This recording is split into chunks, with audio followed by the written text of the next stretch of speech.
ನಿಮಗೆಲ್ಲರಿಗೂ ತಿಳಿದಿರುವ ಹಾಗೆ ಶಾಕ್ಯರು ಮತ್ತು ಕುಲಿಯರು ರೋಹಿ ನದಿ ನೀರನ್ನ ನೀರಾವರಿಗಾಗಿ ಬಳಸುತ್ತಿರುವುದು ನಿಮಗೆಲ್ಲ ಗೊತ್ತಿದೆ. ಇದರಿಂದ ಯಾರು ಮೊದಲು ರೋಹಿ ನದಿ ನೀರನ್ನ ಬಳಸಬೇಕೆಂಬ ಬಗ್ಗೆ ತಂಟೆಗಳು ನಡೆಯುತ್ತಿದೆ. ಆದ್ದರಿಂದ ಎರಡು ಕಡೆಯರಿಗೂ ಪ್ರತಿ ವರ್ಷವೂ ಸಾವು ನೋವುಗಳಾಗುತ್ತಿದೆ. ಇದಕ್ಕೆ ಯುದ್ಧ ಒಂದೇ ಪರಿಹಾರ ಮಾರ್ಗ. ಆದ್ದರಿಂದ ಈ ಸೈನ್ಯವನ್ನು ಸಜ್ಜುಗೊಳಿಸಲು ಈ ಸಭೆಯನ್ನು ಕರೆಯಲಾಗಿದೆ.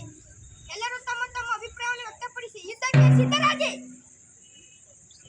ಶಾಕ್ಯರು ಮತ್ತು ಕೊಲಿಯರು ಹತ್ತಿರದ ಸಂಬಂಧಿಗಳು. ಅವರು ಒಬ್ಬರನ್ನೊಬ್ಬರು ನಾಶ ಮಾಡಲು ಹೊರಟಿರುವುದು ಮತಿಗಡಿತನ. ಯುದ್ಧದ ವೇಳೆಯಲ್ಲಿ ಸಂಬಂಧಗಳು ಅಥವಾ ಹೊರಗಡೆಯವರು ಎಂದು ವ್ಯತ್ಯಾಸ ಮಾಡುವ ಗುಣ ಕ್ಷತ್ರಿಯರಿಗೆ ತರವಲ್ಲ. ರಾಜನ ಹಿತಕ್ಕಾಗಿ ಕೆಲವೊಮ್ಮೆ ಸಹೋದರರ ವಿರುದ್ಧವೂ ಹೋರಾಡಬೇಕಾಗುತ್ತದೆ. ದ್ವೇಷವನ್ನು ದ್ವೇಷದಿಂದಲೇ ನಾಶ ಮಾಡಬೇಕೆಂಬುದನ್ನು ಧರ್ಮವು ಪರಿಗಣಿಸುತ್ತದೆ. ಇದನ್ನು ನಾನು ನಂಬುವುದಿಲ್ಲ. ದ್ವೇಷವನ್ನು ಪ್ರೀತಿಯಿಂದ ಗೆಲ್ಲಬೇಕು.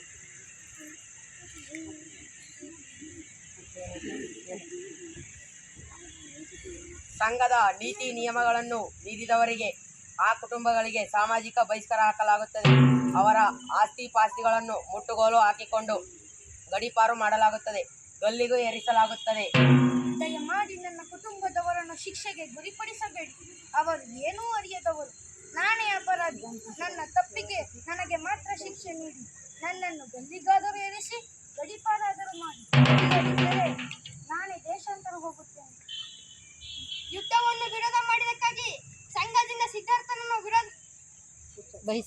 ಬಹಿಷ್ಕಾರ ಮಾಡಲಾಗುತ್ತದೆ, ಗಡೀಪಾರು ಮಾಡಲಾಗುತ್ತದೆ.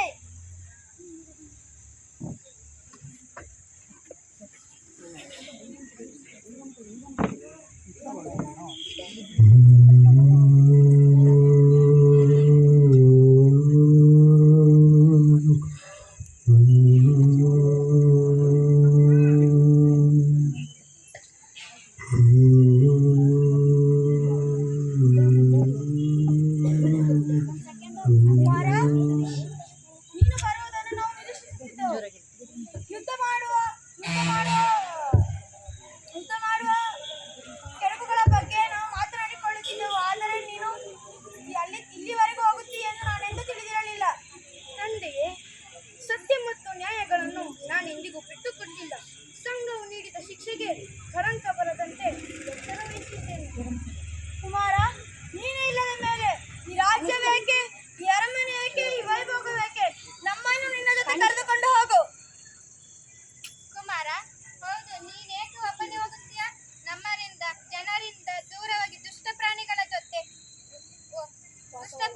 ಜೊತೆ ವಾಸಿಸಲು ಹೊರಟಿದ್ದೀಯಾ? ಇಲ್ಲಿ ನಾವು ಶಾಂತಿಯಿಂದ ಹೇಗೆ ಬಾಳಬೇಕು? ಕುಮಾರ, ಅದಕ್ಕೋಸ್ಕರ ನೀನು ನಮ್ಮೆಲ್ಲರನ್ನು ಜೊತೆಗೆ ಕರೆದುಕೊಂಡು ಹೋಗಬಾರದೆ? ದೊಡ್ಡಮ್ಮ, ನಿಮ್ಮೆಲ್ಲರನ್ನು ಹೇಗೆ ಕರೆದುಕೊಂಡು ಹೋಗಲಿ? ನಂದ ಇನ್ನು ಕೂಸು. ರಾಹುಲ ಈಗ ತಾನೇ ಜನಿಸಿದ್ದಾನೆ. ಅವರೆಲ್ಲರನ್ನು ಬಿಟ್ಟು ನೀನು ಬರುವುದಿಲ್ಲ? ಸಂಘವು ನೀಡಿದ ಶಿಕ್ಷೆಯನ್ನು ನಾನು ಒಬ್ಬನೇ ಸೈನ್ಯವನ್ನು ಸ್ವೀಕಾರ ಮಾಡುವುದು ಸರಿ ಎಂದು ತೋರುತ್ತದೆ. ನಾನು ಸನ್ಯಾಸತ್ವ ಸ್ವೀಕಾರ ಮಾಡಾದ ಮೇಲೆ ಅವರು ಯುದ್ಧ ಘೋಷಣೆಯನ್ನು ಹಿಂಪಡೆಯಬಹುದು ಎಂದು ನಾನು ವಾಗ್ದಾನ ಮಾಡಿದ್ದೇನೆ. ಅದರಂತೆ ನಡೆದುಕೊಳ್ಳುತ್ತೇನೆ. ಯಶೋಧರೆ, ನಾನು ಸನ್ಯಾಸತ್ವ ಸ್ವೀಕಾರ ಮಾಡುವುದರ ಬಗ್ಗೆ ನಿನ್ನ ಅಭಿಪ್ರಾಯವೇನು? ಖಂಡಿತವಾಗಿಯೂ ಕೊಲಿಯರ ಮೇಲೆ ಯುದ್ಧ ಮಾಡುವುದು ನನಗೂ ಒಪ್ಪಿಗೆ ಇಲ್ಲ. ನಿಮ್ಮ ನಿರ್ಧಾರ ಸರಿಯಿದೆ. ನನ್ನ ಸಂಪೂರ್ಣ ಸಮ್ಮತಿ ಮತ್ತು ಬೆಂಬಲ ನಿಮಗಿದೆ. ನಿಮ್ಮ ಜೊತೆ ನಾನು ಸನ್ಯಾಸತ್ವ ತೆಗೆದುಕೊಳ್ಳುತ್ತೇನೆ. ಆದರೆ ನನ್ನ ಮಗ ರಾಹುಲ ಇನ್ನೂ ಚಿಕ್ಕವನು. ಅವನ ಯೋಗಕ್ಷೇಮ ನೋಡಿಕೊಳ್ಳಬೇಕಾದ್ದರಿಂದ ಸುಮ್ಮನಿದ್ದೇನೆ. ನೀವು ನಿಮ್ಮ ತಂದೆ ತಾಯಂದಿರ ಬಗ್ಗೆ ಮತ್ತು ಮಗನ ಬಗ್ಗೆ ಕಳವಳ ಪಡಬೇಡಿ.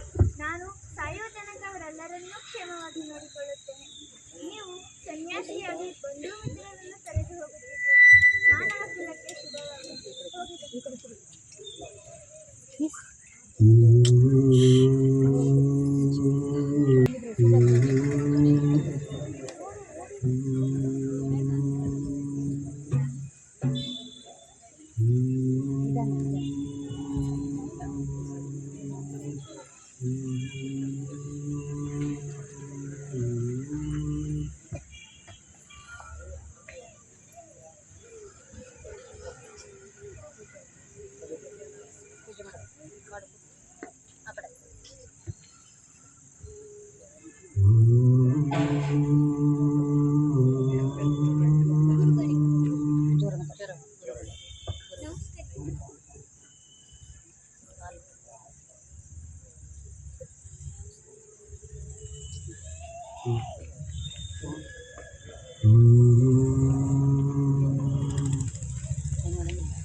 ಕುರು